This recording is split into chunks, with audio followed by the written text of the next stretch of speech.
गोकर्ण और आत्मदेव की कथा। धुंधकारी की मुक्ति और भागवत कथा का महत्व। प्राचीन काल में तुंगभद्रा नदी के किनारे एक नगर था। वे आत्मदेव नामक एक ब्राह्मण अपनी पत्नी धुंधली के साथ रहते थे। आत्मदेव अपने कार्य में निपुण थे पर धुंधली अधिक बकबक करने वाली, कृपण और झगड़ालू स्वभाव की थी। घर में सब कुछ था पर वे निसंतान थे, इसलिए आत्मदेव दुखी रहते थे। एक दिन वे घर से निकलकर वन में गए और वहां एक सन्यासी मिले। आत्मदेव ने सन्यासी से रोते हुए अपना दुख सुनाया। संतान न होने के कारण मेरे दिए हुए जलजली को पितर चिंतित होकर पीते हैं। देवता मेरे दिए हुए दान को प्रसन्न होकर नहीं लेते। मेरे घर की गाय तक बांझ है और पेड़ पर फल नहीं लगते। पुत्रहीन होने के कारण मैं दुखी होकर अब प्राण त्यागने आया हूँ। सन्यासी को दया आई और उन्होंने कहा, कर्म का फल भोगना पड़ता है, तुम पुत्र की कामना त्याग दो। लेकिन ब्राह्मण नहीं माने। तब सन्यासी ने उन्हें एक फल देकर कहा, इसे अपनी पत्नी को खिला देना। अगर वे 1 साल तक सत्य, सोच तथा दया, दान और एक समय ही भोजन करने के नियम का पालन करेगी तो पुत्र प्राप्ति हो जाएगी। ब्राह्मण फल लेकर घर गए और अपनी पत्नी को सब कुछ बताकर फल दे दिया। लेकिन धुंधली कुटिल स्वभाव की थी और वे संतान नहीं चाहती थी। धुंधली रोते हुए अपनी सखी के पास गई और अनेक बातें कहने लगी। पेट बढ़ जाएगा तो शरीर में स्फूर्ति नहीं रहेगी और इसी समय डाकू आएंगे तो कैसे भागूंगी। खाना पीना अच्छा नहीं लगेगा।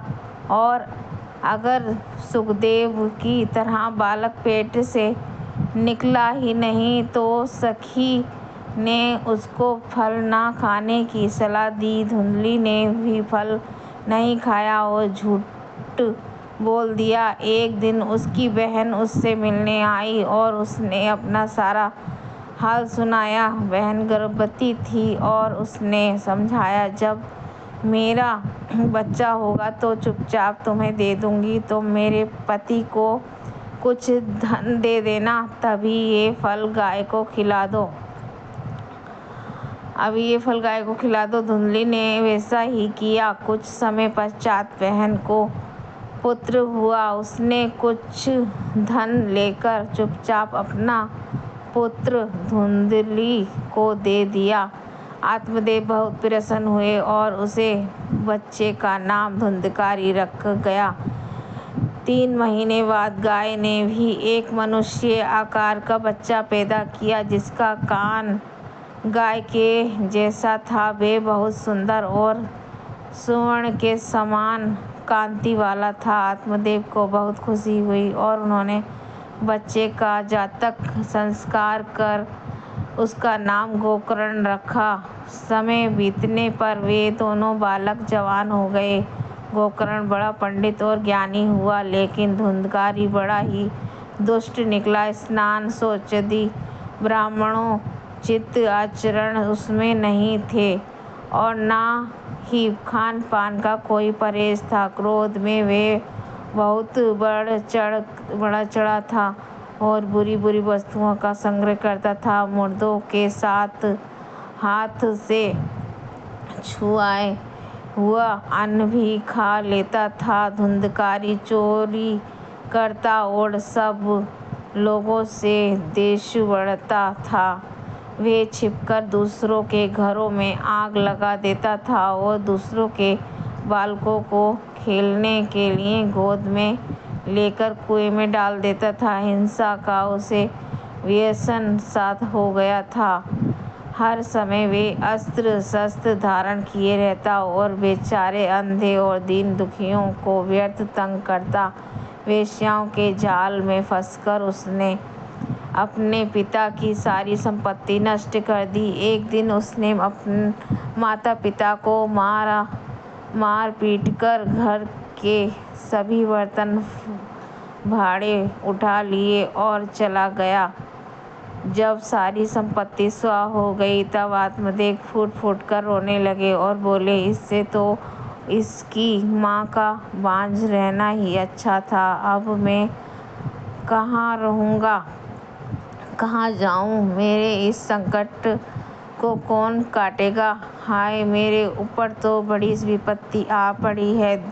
इस दुख के कारण अवश्य मुझे एक दिन प्राण छोड़ने पड़ेंगे। गोकर्ण पिता को वैराग्य उपदेश करते हुए बहुत समझाया और कहा, पिताजी, ये संसार असार है। ये अत्यंत दुखद रूप और मोह में डालने वाला है। पुत्र किसका, धन किसका, स्नेहवान पुरुष रात दिन दीपक के समान जलता रहता है। भागवत महत्व सुख ना तो इंद्र को है और ना चक्रवर्ती राजा को ही। सुख तो केवल विरक्त एकांत जीवी मुनि को है। ये मेरा पुत्र है, इस अज्ञान को छोड़ दीजिए। मोह से नरक की प्राप्ति होती है। ये शरीर तो नष्ट होगा ही, इसलिए सब कुछ छोड़कर वन में चले जाइए। गोकर्ण के वचन सुनकर आत्मदेव वन में जाने के लिए तैयार हो गए और उसने कहने लगे, बेटा, वन में रहकर मुझे क्या करना चाहिए, ये विस्तार पूर्वक बताओ। मैं बड़ा मूर्ख हूँ। अब तक कर्मवश स्नेह पास में बंधा हुआ अपतंग की भांति इस घर रूपी अंधेरे कुएं में ही पड़ा रहा हूँ। तुम बड़े दयालु हो, इसलिए मेरा उद्धार करो। गोकर्ण ने कहा, पिताजी, ये शरीर हड्डी मांस और रुधिर का पिंड है। इसे आप में मानना छोड़ दें और स्त्री पुत्र आदि को अपना कभी ना माने। इस संसार को क्षणभंगुर देखें और इसकी किसी भी वस्तु को स्थायी समझकर उसमें रंग ना करें। बस वैराग्य धारण करके भगवान की भक्ति में लगे रहें। भगवान का भजन ही सबसे बड़ा धर्म है। निरंतर उसी का आश्रय लें। अन्य सभी प्रकार के लौकिक धर्मों से मुख मोड़ लें। सदा साधुजनों की सेवा करें। भोगों की लालसा को पास ना भटकने दें और जल्दी से जल्दी दूसरों के गुण दोषों का विचार करना छोड़कर केवल भागवत सेवा और भगवान की कथाओं का ही रसपान करें। इस प्रकार पुत्र की वाणी से प्रभावित होकर आत्मदेव ने घर छोड़ दिया और वन की यात्रा की। यद्यपि उसकी आयु उस समय 60 वर्ष की हो चुकी थी, फिर भी बुद्धि में पूरी दृढ़ता थी। वह रात दिन भगवान की सेवा पूजा करने से उसने भगवान श्री कृष्ण को प्राप्त कर लिया। पिता के बन जाने पर धुंधकारी और उछल-खल हो गया। अब उसके ऊपर पिता का कोई अंकुश नहीं था। वे माता को प्रताड़ित करने लगा। एक बार उसने उन्हें पीटते हुए कहा, बता धन कहाँ है, नहीं तो जलती लकड़ी से मारूंगा। धुंधली पुत्र के उपद्रव से पीड़ित होकर रात को घर छोड़कर चली जाती है और रास्ते में एक कुएं में गिरकर मर जाती है। गोकर्ण भी उस समय तीर्थ यात्रा पर निकल पड़े थे।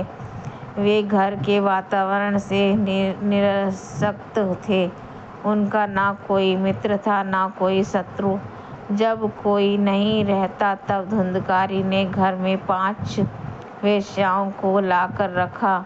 दिन रात उन्हें रिझाने के लिए अनेक कार्य करता और उनकी इच्छाएं पूरी करता। एक दिन उन स्त्रियों ने बहुत से गहने मांगे। धुंधकारी की उन पर इतनी आसक्ति थी कि मृत्यु का भी भय न रहा। बहनों के गहनों के लिए धन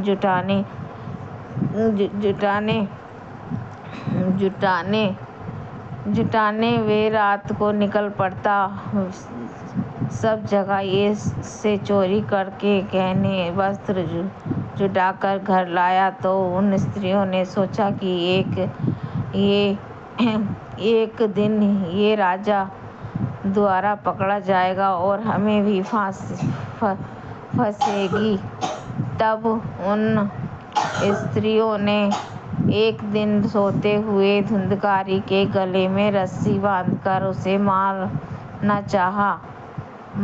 चाहा। जब वे नहीं मरा तब बहुत से देखते अंगारे उसके मुंह में ठूंसकर उसे क्रूरता से मार डाला। फिर धुंधकारी के शव को एक गड्ढे में डालकर कुछ दिनों के बाद वे सब धन लेकर भाग गईं। उसके पश्चात धुंधकारी प्रेत योनि को प्राप्त हुआ और बवंडर के रूप में सदा सभी दिशाओं में भटकने लगा। भूख प्यास शीत घाम से पीड़ित होकर हादेव करते हुए आश्रय ढूंढता रहता, परंतु उसे कहीं आश्रय नहीं मिलता। कुछ समय बाद गोकर्ण को भी धुंधकारी की मृत्यु का समाचार मिला। तब उसने गया में और अन्य तीर्थों में उसका श्राद्ध किया। सब तीर्थों में घूमकर गोकर्ण अपने नगर में आया और उसने अपने घर में रात्रि में विश्राम के लिए चुपचाप रुका।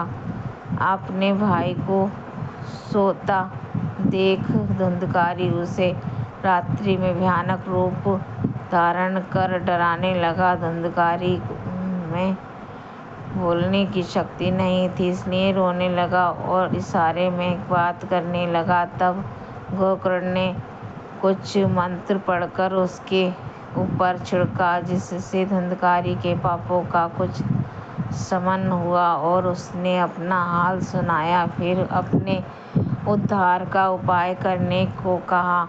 गोकर्ण को बड़ा आश्चर्य हुआ कि गया आदि तीर्थों में श्राद्ध करने से भी उसका उद्धार नहीं हुआ। तब धुंधकारी ने कहा कि उसका उद्धार सैकड़ों गया दान करने से भी नहीं होगा। तब गोकर्ण ने उसे आश्वासन देकर भेज दिया। दूसरे दिन नगर के लोग उससे मिलने आए।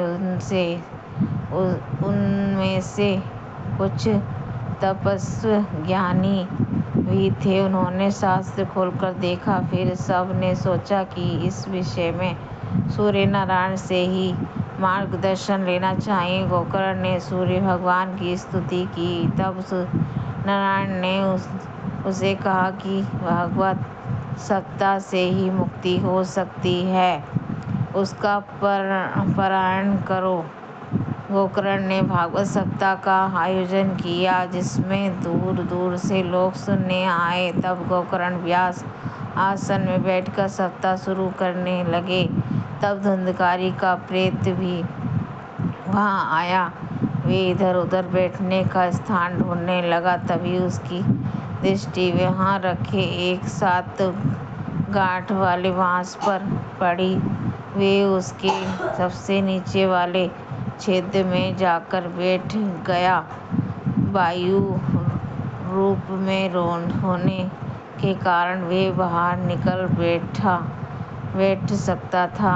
गोकर्ण ने कथा सुनाना प्रारंभ किया। जब उस दिन एक कथा विश्राम का समय आया, तब वे बांस का एक निचला गांठ तड़ तड़ करते हुए फटा और धुंधकारी का प्रेत उससे एक गांठ ऊपर को चला गया।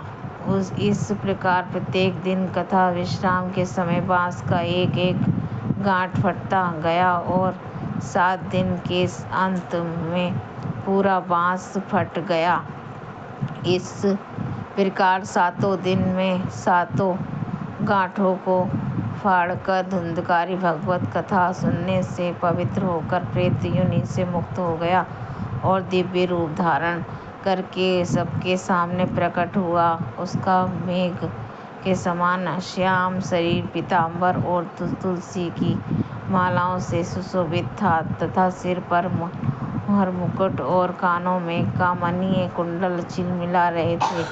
उसने तुरंत अपने भाई गोकर्ण को प्रणाम करके कहा, भाई, तुमने कृपा करके मुझे प्रेत योनि की यातनाओं से मुक्त करा दिया।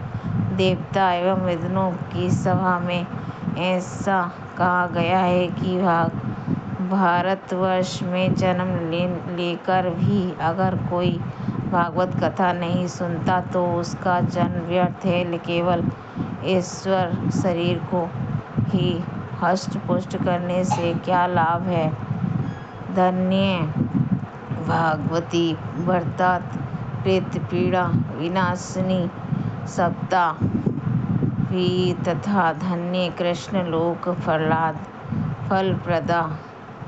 ये प्रेत पीड़ा का नाश करने वाली श्रीमद् भागवत की कथा धन्य है तथा श्री कृष्णचंद्र के धाम की प्राप्ति करने वाला इसका सप्ताह पारायण भी धन्य है। जब सप्ताह श्रवण का योग लगता है तब सब पापों उद्धार उठते हैं कि अब ये है भागवत की कथा जल्दी ही हमारे अंत कर देगी। जिस प्रकार आग गीली सूखी छोटी बड़ी सब तरह की लकड़ियों को जला देती है, उसी प्रकार ये सप्ताह श्रवण मन वचन और कर्म द्वारा किए हुए नए पुराने छोटे बड़े सभी प्रकार के पापों को ना भस्म कर देता है। भागवत महत्व अस्थियाँ ही इस सांसारिक आधार स्तंभ हैं। नशा नाड़ी रूप रस्सियों से ये बंधा हुआ है। ऊपर से इस पर मांस और रक्त थोपकर इसे चर्म से मढ़ दिया गया है।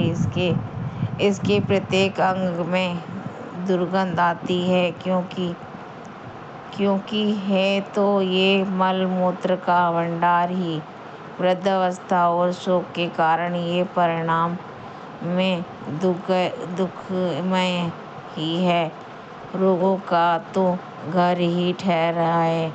ये निरंतर किसी न किसी कामनाओं से पीड़ित रहता है। कभी इसकी तृप्ति नहीं होती। इसे धारण किए रहना भी एक भार ही है। इसके रोम रोम में दोष भरे हुए हैं और नष्ट होने में इसे एक क्षण भी नहीं लगता। अंत में यदि इसे गाड़ दिया जाता है तो इसके कीड़े बन जाते हैं। कोई पशु खा जाता है तो ये विनष्ट हो जाता है और अग्नि में जला दिया जाता है तो भस्मी की ढेरी हो जाता है। ये 3 ही इसकी गतियाँ बताई गई हैं। ऐसे अस्थिर शरीर से मनुष्य अविनाशी फल देने वाला काम क्यों नहीं बना लेता। जो अन्न प्राप्त काल कमाया जाता है वे सायकाल तक बिगड़ जाता है। फिर इसी के रस से पुष्ट हुए शरीर की नित्यता कैसे। जिन लोगों को भागवत कथा प्राप्त नहीं हुआ है वे तो जल में बुलबुले और जीव में मच्छर आदि के समान हैं, जो कि केवल मरने के लिए ही पैदा हुए हैं। जिस कथा श्रवण से जड़ मांस का गांठ फट जाता है तो मनुष्य के हृदय की गांठ अवश्य खुलती है। जिससे सारा अश्य नष्ट हो जाता है और सारे कर्म विनष्ट हो जाते हैं। जिस समय धुंधकारी ये बात कर रहा था, तब एक दिव्य विमान आया। उसमें भगवान के पार्षद उसको दिव्य लोक ले जाने के लिए खड़े थे। सबके सामने ही धुंधकारी विमान पर चढ़ गया। तब गोकर्ण भगवान के पार्षदों को पूछते हैं कि यहाँ तो अन्य बहुत से श्रोता हैं, उन सबको ले जाने के लिए आप अन्य विमान लेकर क्यों नहीं आए? तब पार्षद कहते हैं कि इस फल भेद का कारण इनके श्रवण का भेद ही है। ये ठीक है कि श्रवण तो सबने समान रूप से किया, किंतु इसके जैसा मनन नहीं किया। इससे एक साथ भजन करने पर भी उसके फल में भेद रहा। इस प्रेत ने 7 दिनों तक निराहार रहकर श्रवण किया था तथा सुने हुए विषय का स्थिर चित्त से ये खूब मनन निधिध्यासन भी करता रहता था। जो ध्यान दृढ़ नहीं होता वे व्यर्थ हो जाता है। इसी प्रकार ध्यान न देने से, श्रवण का संदेह से, मंत्र का और चिंतक के इधर उधर भटकते रहने से जाप का भी कोई फल नहीं होता। भागवत महत्व वैष्णवहीन देश अपात्र को कराया हुआ श्रद्धा का भोजन, शास्त्र वेद के ज्ञान को ना जानने वाले को दिया हुआ दान एवं आचारहीन कुल, इन सब का नाश हो जाता है। गुरु वचनों में विश्वास, दिन तक का भाव, मन के दोषों पर विजय और कथा में चिंतक की एकाग्रता इत्यादि नियमों का यदि पालन किया जाए तो श्रवण का यथार्थ फल मिलता है। यदि ये श्रोता फिर से श्रीमद् भागवत की कथा सुने तो निश्चय ही सबको भगवान के धाम की प्राप्ति होगी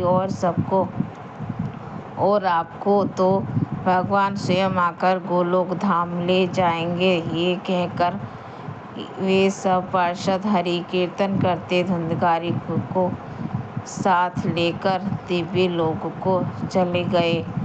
श्रावण मास में गोकर्ण जी ने फिर उसी प्रकार सप्ताह क्रम से कथा कही और उन श्रोताओं ने फिर से सुना।